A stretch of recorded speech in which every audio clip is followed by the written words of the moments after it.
So at the end of last season, the Texans had question marks at the quarterback position. Just like every typical season for the Texans. But this time it was different because this time those question marks weren't surrounding the starting quarterback position. They were surrounding the backup quarterback position. I mean, at the end of the season, we had Tyler Heinicke, Tom Savage, and TJ Yates on the roster. We knew like none of them were gonna really come back. I mean, Tom Savage was absolutely terrible to watch. Yates was magical in 2015, 2011, I believe. Those 2 years he was magical, but the magic ran out. So TJ Yates was also bad. Heinicke only played like a couple snaps before he got a concussion. So there was definitely questions regarding the backup quarterback position. Starting wise, we already know what Deshaun Watson is. He is a monster. In a couple years, he's going to be the best quarterback in the NFL. And I think that's pretty obvious. I mean, a lot of people want to call him RG4 or, oh, remember when RG3 had a good rookie season? To those people, you don't watch football or you're just a straight up hater because Deshaun Watson is a completely different quarterback from RG3. If you want someone to compare Deshaun Watson to, look at Green Bay, Aaron Rodgers. Deshaun Watson is a mobile version, or a more mobile version of Aaron Rodgers. Deshaun Watson is a pocket passer. He's not a scrambling quarterback that looks like a quarterback that is running around like a chicken with his head cut off, like Marcus Mariota, like Blake Bortles, like RG3. This guy actually knows what he's doing, like Aaron Rodgers. Anyways, regarding the backup quarterback position, the Texans let Yates walk, they let Tom Savage walk, and they later cut Tyler Heinicke. So they were left with no one to back up Deshaun Watson until later on during free agency. They brought back Brandon Weeden, and not many people were happy about this signing.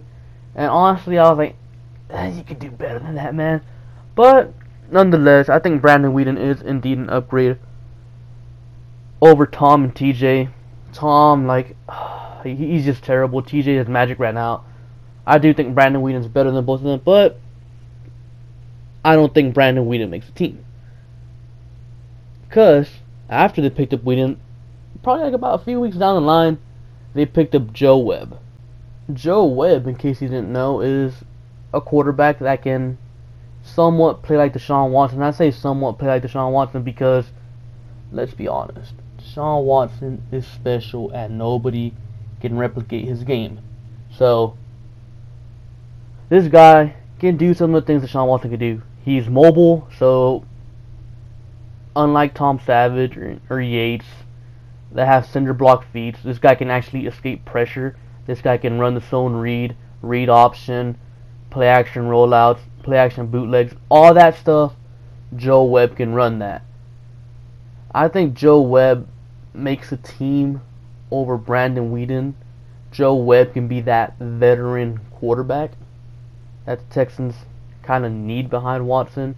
And not only that, but Joe Webb can play wide receiver. He's played wide receiver for other teams. I want to say for the Vikings.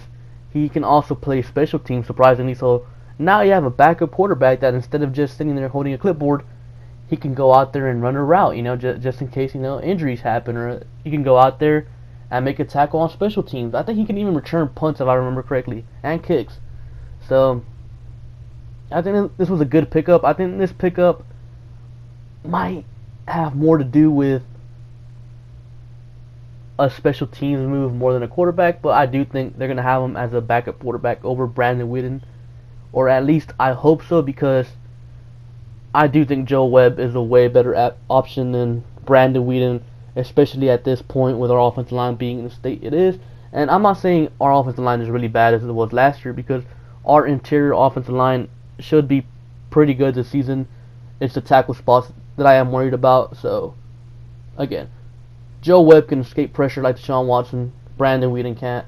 Therefore, I think Joe Webb makes the roster as a veteran backup over Brandon Whedon.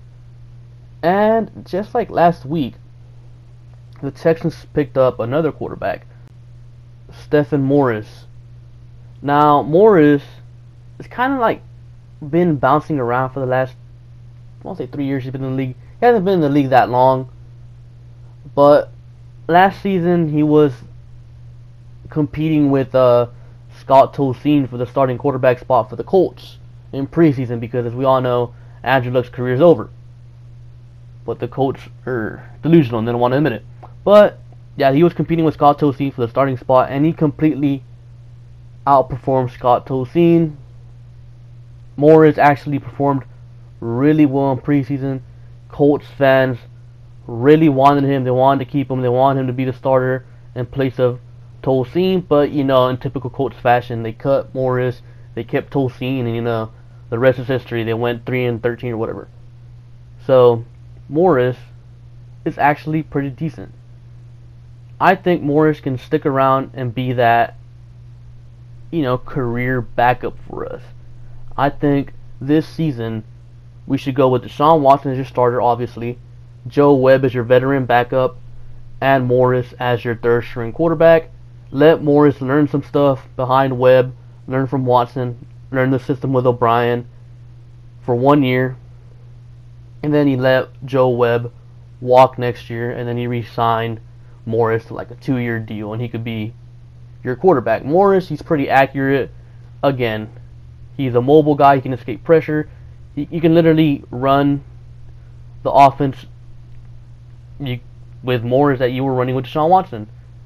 So I think that's what's really important for us right now, getting a quarterback that has a similar skill set as Deshaun Watson. And again, I say similar, but let's be honest, you can't replicate what Deshaun Watson does, so you can only get so close, and I think these guys can get there.